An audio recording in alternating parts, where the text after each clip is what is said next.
अस्सलाम वालेकुम। मेरा जनून चैनल में खुश आमदीद। इस नावल का नाम है मेरा पागलपन और आज मैं आपको सुनाने लगी हूँ पार्ट नंबर 38। वो इस बार गुस्सा होने लगी और बेहोश लड़की अब होश में आ चुकी थी और दोनों ही गाड़ी से बाहर आ गई थी। तुम्हारा मालिक इंतहा का खड़ूस है, वो इससे कहती आगे निकल गई और वो बेचारा ड्राइवर इस ड्रामे को समझ नहीं पाया। अजीब लड़कियां थीं। थोड़ी देर बाद इसके मालिक की कॉल आ गई। हाँ, कहाँ हो तुम? साहिब, बाहर खड़ा हूँ। वो लड़कियां कहाँ? सर, वो तो चली गई। कहाँ? आपके जाने के बाद फौरन गाड़ी से निकल गई थी। क्या कह रही थी? साहिब, बस इतना कहा कि आपका मालिक बहुत खड़ूस है, ये कहना था। और वली का कहका बुलंद हुआ। वो जानता था वो अनीसा ही है। वो कॉल काट कर हंसता चला गया। क्या लड़की है? वो फिर हंसा था और इसने एक मैसेज किया किसी अनजाने नंबर को।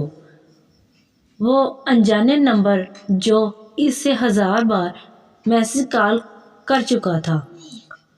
वली शेख जिससे एक बार मिल लेता है, ना वो चाहे अपना कितना ही रूप बदले या चेहरा छुपा ले, वो इसकी आवाज़ नहीं भूलता।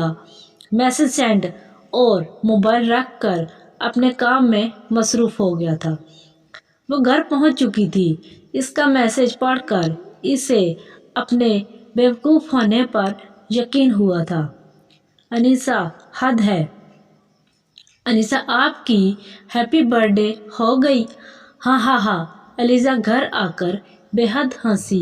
इतना हंसी थी कि इसकी आंखों में आंसू आ गए थे और वह तप कर बैठी हुई थी। पागल बंदर कहीं का अजीब, मेरा दिमाग खराब है। अलीज़ा, तुम्हें आज पता चला है? वो फिर एक बार हंसी। ककरोच को देखकर तुम की चीख निकल जाती है। इंसान का मुंह तोड़ूंगी तुम्हारा। वैसे फटी नहीं, बंधी हुई है। कैसे बंधी हुई होगी? 2 दिन गुजर चुके हैं। हाँ, ये भी है। वैसे अच्छा है ना? वो शर्माते हुए बोली। अच्छा तो है, मगर आपका नहीं, इसने सच कहा था। वो उस बात पर उदास हुई थी। मेरा के वो इसके गले लगते हुए बोली। अब चलती हुई, कल मिलते हैं। डॉक्टर हमाद की डांट के साथ अल्लाह हाफिज वो इससे अल्लाह हाफिज कहते निकल गई और अनीसा अपनी बेसी के बारे में सोचते सोचते सो गई। वो रात को 9 बजे घर आई थी। गर्मियों के दिन थे। दूर से अजानों की आवाज़ आ रही थी। वो हन्नैन को देखने के लिए उठी थी जो इसे कहीं नहीं देखा था।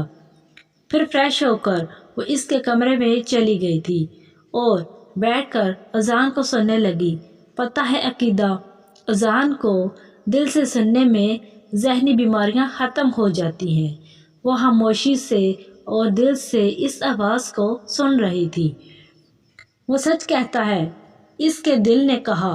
अब की बार तो इसका दिमाग भी राज़ी हुआ था। वो यकदम से इसकी ज़िंदगी बदल रहा था और यह बदलना इसे अच्छा लग रहा था।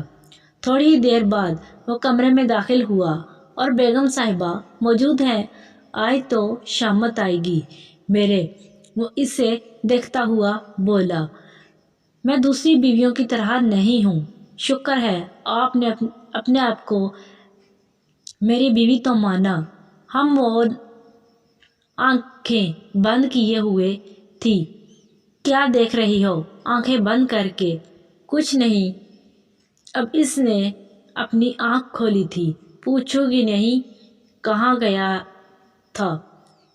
कहा तो है मैं दूसरी बीवियों की तरह नहीं हूँ, शक्की टाइप, और मुझे शक्की बीवियाँ पसंद है। तुम्हारी पसंद के लिए मैं खुद को नहीं बदल सकती।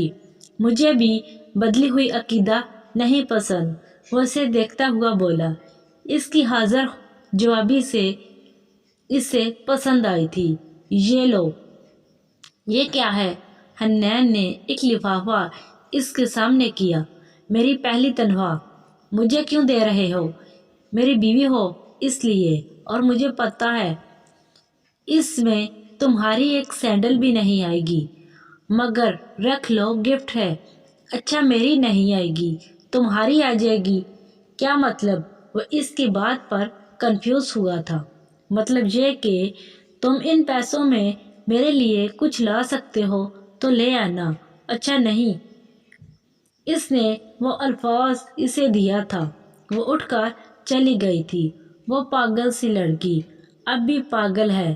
وہ اس کے پاگل پن سے مجھے عشق ہونے لگا ہے۔ میں بلاؤں؟ وہ لوٹ آئے گا۔ خود پہ اعتبار تھوڑی ہے، جب ضرورت ہو چلے آنا۔ دل کے باہر کی تار تھوڑی ہے، عمر بھر کی میری کمائی ہے۔ درد ملتا ہے، ادھار کوئی ہے تو نہ سمجھے گا اس محبت کو۔ سر پر تیرے سوار تھوڑی ہے۔ ہاں عالمہ، آپ ٹھیک ہیں؟ سانس چڑھ رہی ہے۔ جبار کی بات سن کر اسے تکلیف پہنچی تھی۔ سر کہے تو ختم کر دوں؟ نہیں۔ وہ بہت عرصے بعد مسکرائی ہے۔ مسکراتی ہوئی بہت پیاری لگتی ہے۔ پتہ ہے جب میں نے اسے کہا تھا کہ ایک بار تم ساڑی پہنو، اس نے بہت برا منہ بنایا تھا، اور اس دن نہ جانے کیا سوچ کر اس نے ساڑی پہنی تھی۔